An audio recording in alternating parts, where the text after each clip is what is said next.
Morning, everybody. This is Lori Wilson with you on a beautiful Tuesday, June the 12th. Welcome to Community Voice. We have, by the way, we're on Facebook Live right now. So everybody, Facebook Live us, because we have the most beautiful friend in the whole wide world, my dear friend, Mitzi McFarland, also a professor in the English department at the University of West Georgia for, about 500 years? You've been there? Close to that. Yeah. Seems like 20, close to 20 years. Can you hear me okay? Yes. Yes. I want to make sure everyone hears you because Okay. Because Mitzi is here not in the capacity of friend, but in the capacity of one of many people who have undergone some real horror at the hand of a dermatologist posing.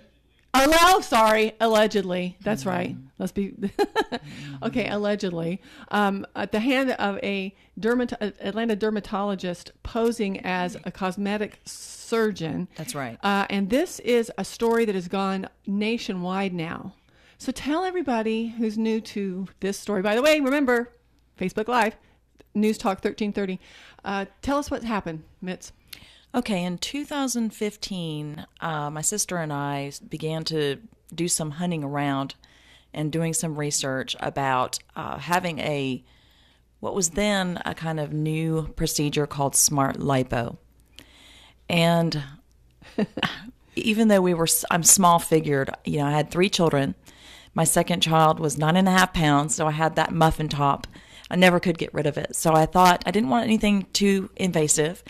And so we looked into smart lipo as opposed to full liposuction, and we did our homework. We found Dr. Boutte, who is a practitioner, if I can call it that. By the way, that name I don't think it's her real name. Dr. Wendell Boutte in Stone Mountain. And we saw her website, and we did what we thought was a good amount of homework on the procedure itself, what we wanted.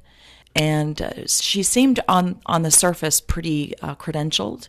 She represents herself as a board-certified cosmetic surgeon. This is actually on her website, as well as a board-certified dermatologist.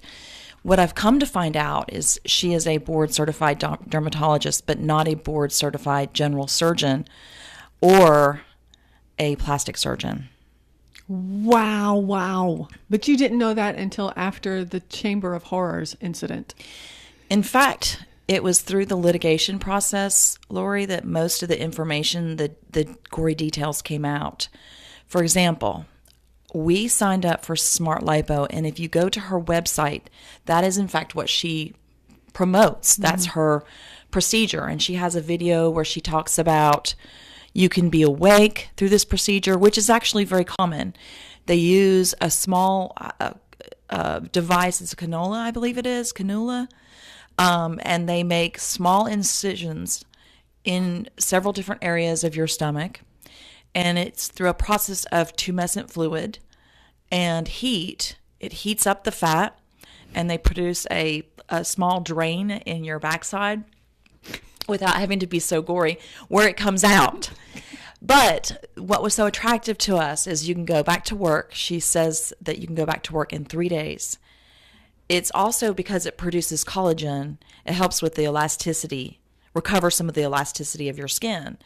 So it's a non-invasive procedure that allegedly you can be awake during. She says you can even listen to your iPod and enjoy some relaxation while this procedure is happening. Well, okay, but then it all went wrong. Right. In ways that, we could take 3 hours. Right. So we're going to have to do this really quickly to give us the gist of what the actual results were versus the promise that you just outlined. Okay. Well, the first procedure came out very badly. I want to say, too, that I declined in writing full liposuction. Okay. We never actually met with Dr. Boutte prior to the day of our procedure. Now, I know in hindsight that seems very strange and almost, incredulous, but we lived out of town, and we both lived in Alabama at the time, and they promised a sister kind of dual package that if we got in during this time frame, we would get this good deal. And then so we had to take advantage of this time. They said that they would do an online consultation. Okay. Okay. So it seemed pretty reasonable. And the first results were less than satisfying, to say the least. Were they horrifying? Yes. I said in a previous interview that it looked like Freddy Krueger cut my skin. And I don't mean to hyperbolize, but it really was that bad. Severe indentations. We're going to show a picture here pretty soon, as soon as we figure it out. And so let's cut. I'm going to bounce forward a little bit. Mm-hmm. You have met other, and I'm going to say, I'll say alleged, but other.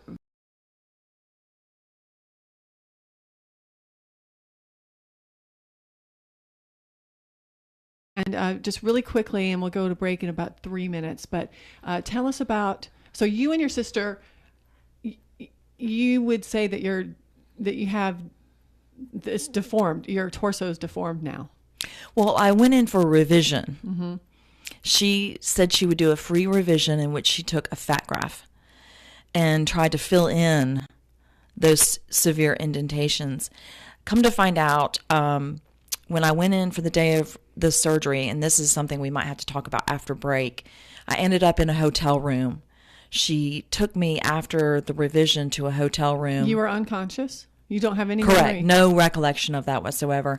And then actually she wrote to a staff member saying that I would not be sedated, that I would be able to drive home, in writing herself. She told me I would not be sedated. So when I went in for the revision, they gave me a cocktail, the substance of which I still am not really sure what it was, but I woke up 18 hours later in a hotel room with a hamburger, still upright in the bed, with a hamburger in my right hand and one bite out of it. Disoriented, had no idea how I got there. Did you know where you were? It took me a few minutes to realize what was going on. And my family didn't know where I was. My husband, he was then my fiance, was calling my sister, and they were frantic because they did not know where I was. Tell everybody about the registration form that they filled out on your behalf at the hotel. Right. She forged my signature. Mm-hmm. And used your card, right? She used my card, and I know that she forged my signature because, first of all, she misspelled my name. My name is spelled M-I-T-Z-I, and she spelled it with a Y. But also, she used an address that I was 3 times removed from. I had lived at that address 5 years ago, so she pulled out an old license out of my wallet and went by that address when I lived in Temple, Georgia. This is just the very, very beginning. We're not even a half an inch down in this, digging down into this story. When we get back from our first break, we're going to hear about some other patients whom you've met as you go on the news and talk show circuit. And just you guys, everybody, join us on Facebook Live. Stay with us because this story gets so much darker. So we'll be back in 60 seconds. We're going to hear from Tanner Health System. Stick around. At Tanner, we're advancing health throughout West Georgia and East Alabama because we know that exceptional care isn't based on how many patients we serve, but how well we serve them. That's why we're focused on quality, delivering the best possible care for our patients. It's why we're expanding our clinical services and building new facilities to serve our growing community. And it's why we're looking beyond our hospitals and medical practices to develop sustainable wellness and preventive health programs in our region. What makes a hospital great has changed. It's not how many beds we have. It's how well we care for the neighbors who need them. Delivering the right care to every patient, every time, is how Tanner is advancing health with medicine beyond measure. Learn more at tanner.org or find a physician on our medical staff by calling 770-214-CARE. And we're going to jump right back in. Good morning, everyone. Lori Wilson with you on Community Voice. Happy Tuesday.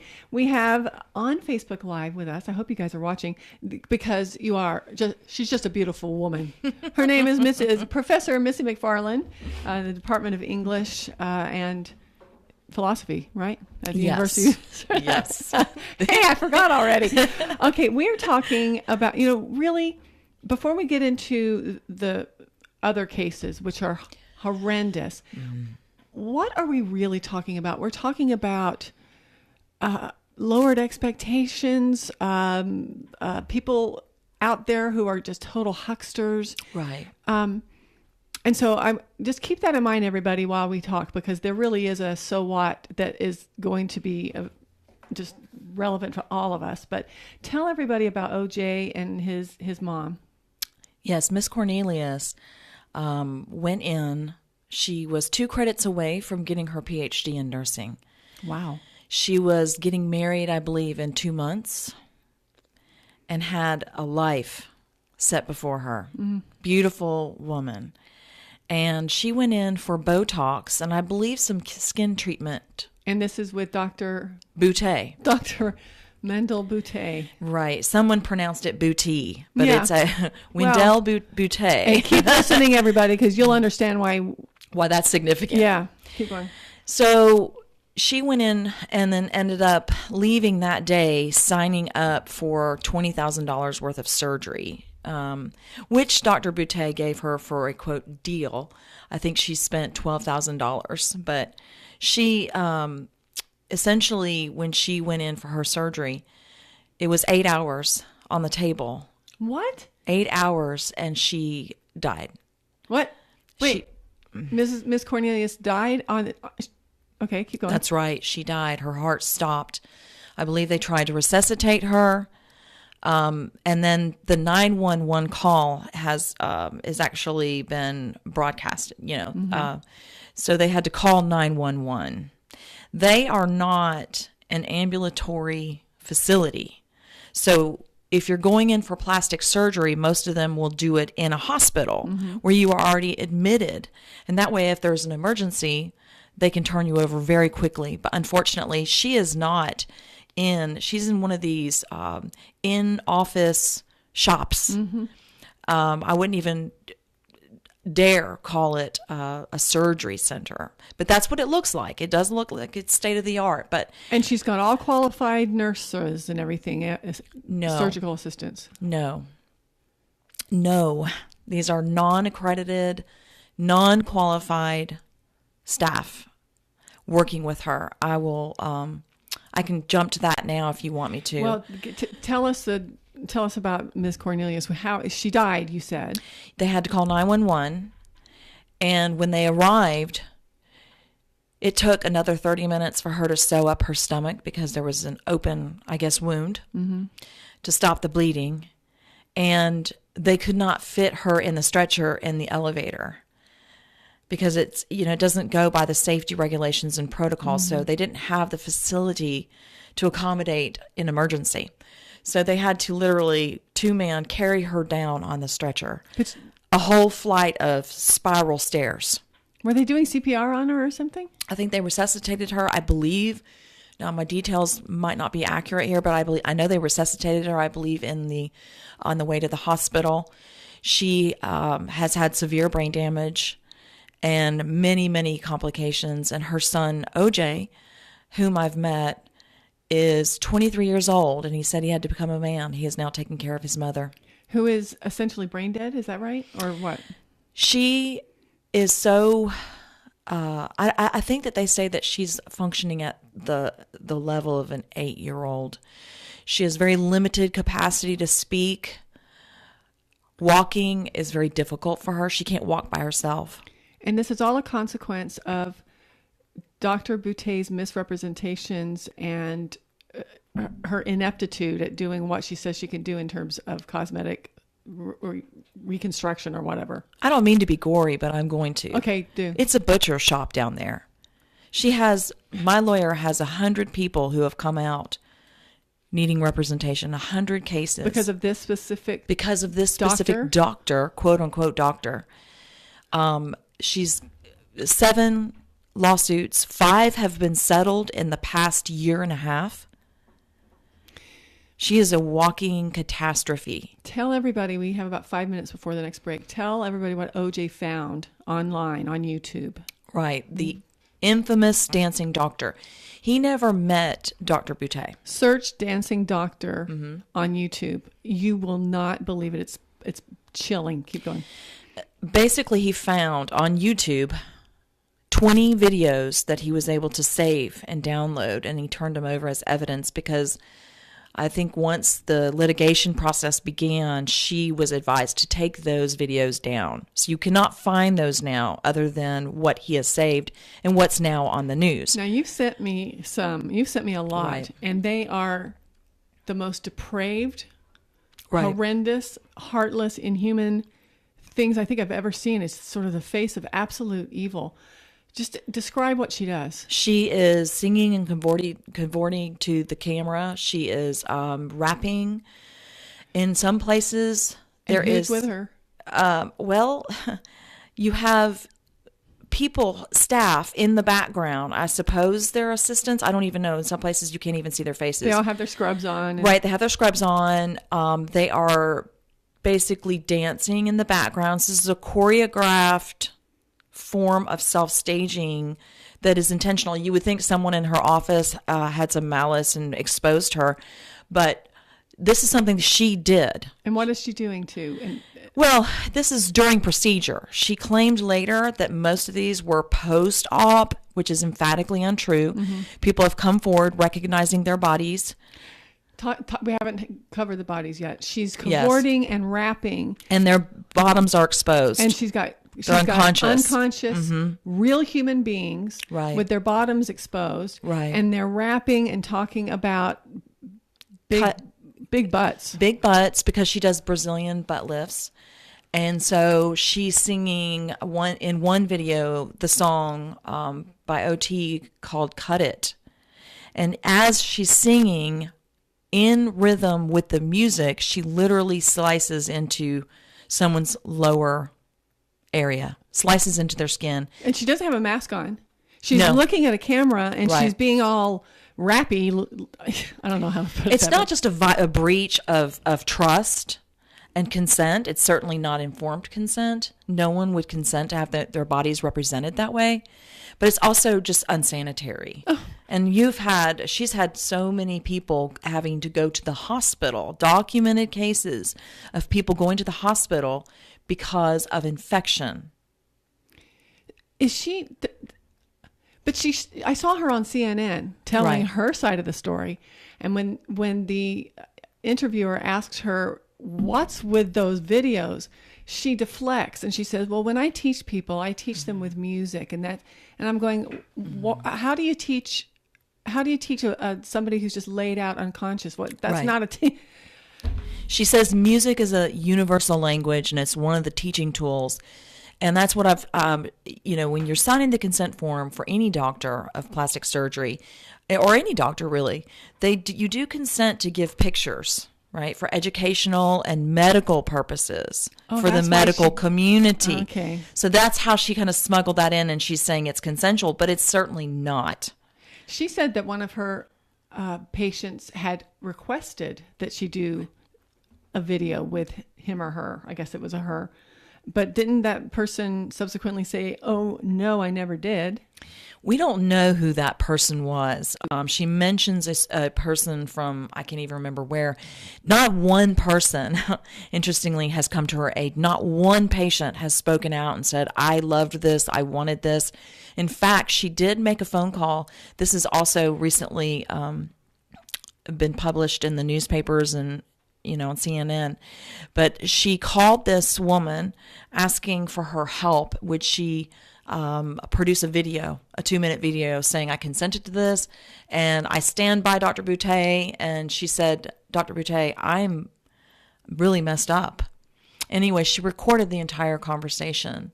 So Dr. Boutte was trying to get somebody to back up Right. her ridiculous story that just defies all logic. So, okay.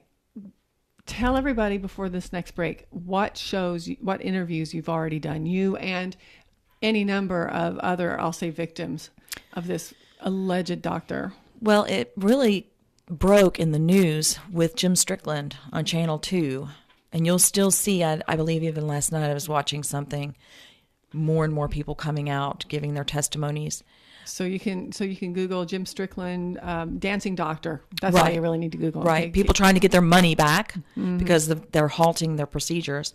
Also, I was on Inside Edition with a beautiful panel of women, and OJ was there as well. That's Miss Cornelius' son, the one that's taking care of his mom now. Talking about their burns on their bodies. 2 women suffered necrosis. Their skin literally died. You've been on some other shows, though, too, haven't you? The AJC did a beautiful write-up on it. And Headline News. Right. And I can't remember. So this is a national story. When we get back from the break, let's just figure out why. What are all the entailments of this one horrible story? I want to really thank you so much for coming here and talking. And we'll show a picture. Can we show the picture? The next time? Okay. So we'll start the next segment with a picture. So tune in to Facebook Live. We're going to hear from Tanner Health System, and we'll be back in 60 seconds for our last segment with Mitzi McFarland. Stick around. At Tanner, we're advancing health throughout West Georgia and East Alabama because we know that exceptional care isn't based on how many patients we serve, but how well we serve them. That's why we're focused on quality, delivering the best possible care for our patients. It's why we're expanding our clinical services and building new facilities to serve our growing community. And it's why we're looking beyond our hospitals and medical practices to develop sustainable wellness and preventive health programs in our region. What makes a hospital great has changed. It's not how many beds we have. It's how well we care for the neighbors who need them. Delivering the right care to every patient, every time, is how Tanner is advancing health with medicine beyond measure. Learn more at tanner.org or find a physician on our medical staff by calling 770-214-CARE. And we're going to jump right back into this final segment of Community Voice. Happy Tuesday, everyone. Lori Wilson with you on Facebook Live, I must say, and Professor Mitzi McFarland, who is here to tell us about her harrowing experience. Now, you went in for, it wasn't full liposuction, to Dr. Wendell Boutte, whose name is just really, anyway. And you're saying that she did the full-on, she did a procedure to which you did not consent. That's correct. That is right. I did not even know, and this is what's so just outlandish about one of the things that's just mind-blowing is I signed up for Smart Lipo, and she ended up doing full conventional liposuction on me, which the consent forms do indicate she can modify as she sees fit. However, that's a whole different procedure, and I consented no. I said no in the consent forms. And she did it anyway, and yet did not tell me. It came out, Lori, in the process of litigation that I had full conventional liposuction. So your body is never going to be the same. No. You are so brave. You even, we showed the picture once. I think we showed the picture. Oh, okay. So we showed the picture. That must have been awful to see. Yeah. But okay, look, how does this happen? How did this happen? Okay. This is in the state of Georgia. These doctors can get set up in an in-office suite, or I call it like a little butcher shop in her case, and do all kinds of procedures. You have ER doctors who can actually perform breast augmentation, liposuction.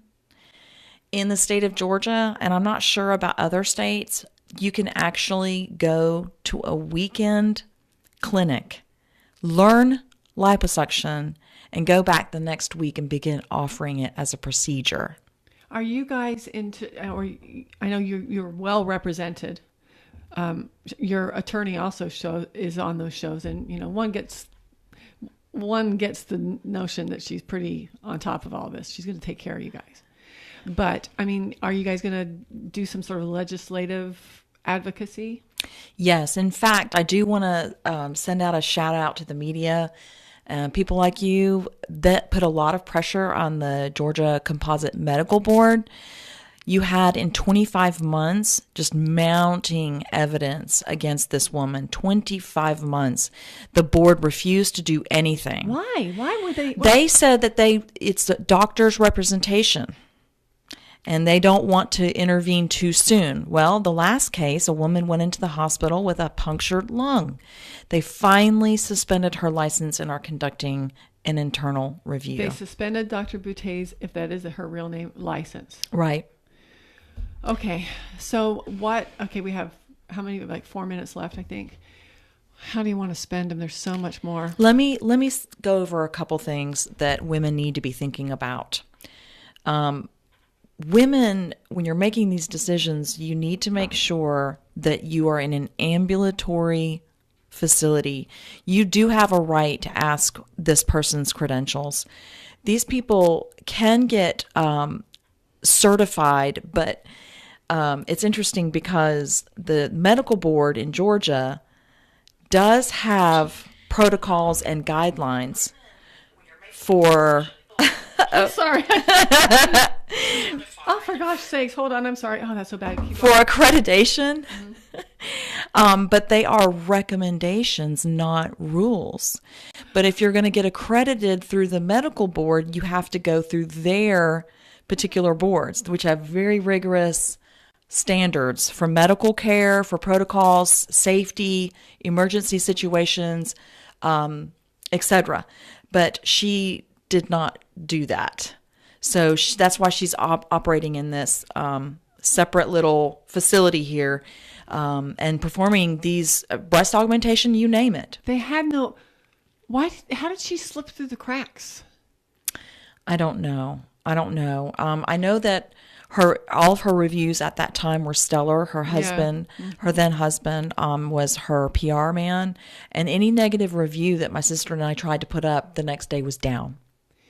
So I will say this, that there was a bill, I believe, that was passed, I can't remember what year, that would require these sorts of doctors to be very honest about what boards they are certified by. But she was dishonest? Well, the governor repealed that bill because some doctors, complained that they wanted to get accredited through other boards that were not on that list and that it was exclusionary. Okay, so let's just talk in the 2 minutes or so that remain. Let's talk about this example of the lack of humanity, the empathy, the depravity of what she did to you and so many others. Well, it's not just her. One thing I do want to get out there on the record is that she has, when I say unqualified, they're non-certified. One gentleman that's working with her actually got his doctorate degree or his medical, licensing, I believe, in Peru, but he's not certified in the United States. And so she has him performing significant portions of the procedure, and he did go under oath and saying that he worked on me and performed some of the most significant portions of my procedure without Dr. Boutet even in the room. The other thing is they have a, quote, nurse manager. She's referred to in all the forms that you sign as Nurse Lee. We found out, again, all of this is in hindsight. I never would have had surgery if I had known any of this. But I found out later that she's not even a nurse. And you're saying that this is probably not a rare instance. You're thinking that perhaps this is... I think it's one case that's the latest to raise a lot of questions about these sorts of in-office procedures. Right. So in the minute that remains, what do you want us to be thinking about? What do you want us to do? Well, I think that the body is a very intimate thing for a woman. And when you turn your body over to any doctor, male or female, for any kind of procedure, you're entrusting them, and you are entrusting their medical expertise and their discretion. So be careful. Right. So be careful. It's a cautionary tale. Well, we'll keep it, and we haven't heard the last of it. So, Mitzi McFarland, thank you so much for being with us. I wish we had 2 more hours. Thank you for joining us, everybody. Do your homework. And have a great day. I'll see you in 23 and a half hours. Bye-bye.